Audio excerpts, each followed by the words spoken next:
యోతాము రాజు అయ్యాడు. రాజు అయిన తరువాత ఇతడు తండ్రి దుర్మార్గతను, తండ్రి గర్వాన్ని ఎరిగాడు కాబట్టి తను బుద్ధి తెచ్చుకున్నాడు. నిజంగానండి, మన తండ్రులు చెడ్డవారైనంత మాత్రాన మనం చెడ్డవారం అవ్వాలని, వాళ్ళు మంచివారైనంత మాత్రాన మనం మంచివారం అయిపోతామని అనుకోవద్దు.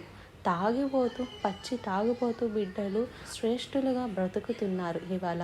మంచి ప్రార్థనా పరులైన తల్లిదండ్రులకు దేవుని భయంలో పెంచబడిన బిడ్డలు తాగుబోతులై తిరుగుతున్నారు ఇవాళ.